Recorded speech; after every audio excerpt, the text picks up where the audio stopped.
High বন্ধুরা, fair of story চ্যানেলে তোমাদের স্বাগতম। আজকের গল্প অভিমানী বউ রোমান্টিক প্রেমের গল্প পর্বতে। আশা করি গল্পটি তোমাদের অনেক ভালো লাগবে। তাহলে শুরু করা যাক। আসলে সে আমাকে ভালোই বাসে না। 1 বছর 2 মাস হলো বিয়ে হয়েছে আমাদের, আর ওই ভালোবাসাহীন মানুষটার সাথে থেকে থেকে কি করে যেন আমি ওকে ভালোবেসে ফেলেছি। আর সে আমাকে একটুও ভালোবাসেনি।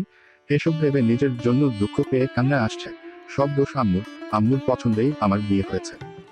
তানিয়া আমি ওই হনুমানটাকে বিয়ে করব না বলে বিয়ের দিন খুব কেঁদেছিলাম। এই সব ভেবে আম্মুর উপর খুব রাগ হচ্ছে। এখনই আম্মুকে দেখে এর হেস্ত নেস্ত করেই ছাড়বো, কিন্তু এত রাতে ঘুম থেকে ডাকা বোধ হয় ঠিক হবে না। সকাল হোকের হেস্ত নেস্ত করেই আমি ছাড়বো। রাত 1টা বাজে। হনুমানটা ঘুমিয়েছে কিনা কে জানে। ওর মনে হয় খুব খিদে পেয়েছে।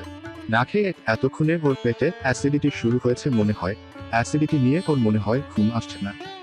তাহলে এতক্ষণে ওর মাইগ্রেইন শুরু হয়েছে। একবার ফোন করব। না থাক, ওর তো বউ ছাড়া দিব্যি চলবে। সে তো পারতো একটিবার আমাকে ফোন করতে, কিন্তু করেনি। মানুষ কত খারাপ হলে নিজের বউয়ের খোঁজ নেয় না। এই সব স্বামীদের পুলিশে দেওয়া উচিত। রাত 2টা 3টা 4টা 5টাও শেষ, এখন 6টা বাজে। সারাটা রাত 1 মিনিটও ঘুমাইনি। ওকে শিক্ষা দিতে গিয়ে আমি নিজেই শিক্ষিত হয়ে গেছি। এখন তো দেখছি ওর বউ ছাড়া দিব্যি চলছে, কিন্তু আমারই বর ছাড়া চলছে না। এসব ভেবেই তানিয়ার নিজেরই কান্না পাচ্ছে। 7টা বাজে। হনুমানটাকে না ডাকলে তো ওর ঘুম ভাঙে না। তাহলে অফিসে যাবে কি করে? একবার ফোন করে ডেকে দিই না হয়। না থাক, ওর তো বউ ছাড়াই দিব্যি চলবে, তাই অফিসটাকেও চালিয়ে নিক। সকাল 8টা বাজে। সে ঘুম থেকে উঠলো নাকি সারা রাত মাইগ্রেইন নিয়ে বসেছিল কে জানে। অফিসে লেটে পৌঁছালে বসের ঝাড়ি শুনতে হবে। একবার না হয় ফোন করে বলি। না থাক, বউ ছাড়া তো ওর দিব্যি চলবে। এখন বউ ছাড়া ঝাড়ি খেয়েছ। খালি পেটে ঝাড়ি খেয়ে পেট ভরুক মহাপুরুষের হ্যান্ডেরি। কিচ্ছু ভাল লাগছে না। একটিবার আমাকে ফোন করলে কি হয়? আজব মানুষ একটা। সব দোষ আম্মুর। এমন কেয়ারলেস ছেলেকে আমার গলায় ঝুলিয়ে দিয়েছে তুমি। তখনই তানিয়া তার আম্মুর সাথে বোঝাপড়া করার জন্য তার রুমে গেল। আম্মুর রুমে গিয়ে বলল, পৃথিবীতে আর কোনো ছেলে খুঁজে পাওনি আমার গলায় ঝুলানোর জন্য। কেন, কি হয়েছে? তানিয়ার রাগে অগ্নিমূর্তি ধারণ করে বলল, এমন ছেলের সাথে আমাকে বিয়ে দিয়েছ যে ছেলে আমাকে ভালোই বাসে না। বোমা তাই নাকি? কিন্তু রাকিব তো বলল তুই নাকি ওকে ভালবাসিস না। ওই হনুমানটা তাই বলেছে। তো এতই যখন ভালোবাসে তাহলে কাল থেকে একটিবারও আমাকে ফোন করে আমার খোঁজ নেয়নি কেন? সে তো বলল তুই নাকি বারণ করেছিস। সে তোমাকে ফোন করেছিল? হ্যাঁ, রাতেই ফোন করেছিল। কই, আমাকে তো বলনি। তুই তো বললি তোর আব্বুর জন্য তোর মন কেমন করছিল তাই এসেছিস।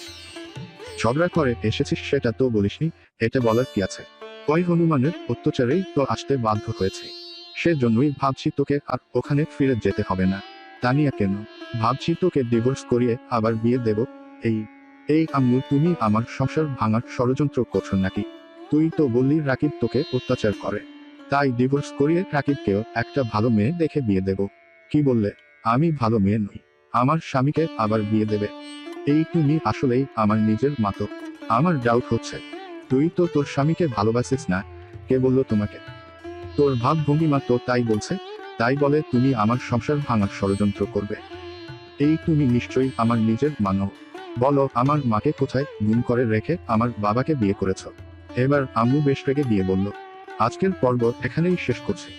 অভিমানী বউ গল্পের 3য় পর্ব শোনার জন্য সবাইকে অসংখ্য ধন্যবাদ। অভিমানী বউ গল্পের পরবর্তী পর্ব শুনতে চাইলে কমেন্ট বক্সে কমেন্ট করুন। আমাদের গল্পটি ভালো লাগলেই লাইক, কমেন্ট, শেয়ার এবং সাবস্ক্রাইবও করে পাশে থাকার জন্য অনুরোধ রইল।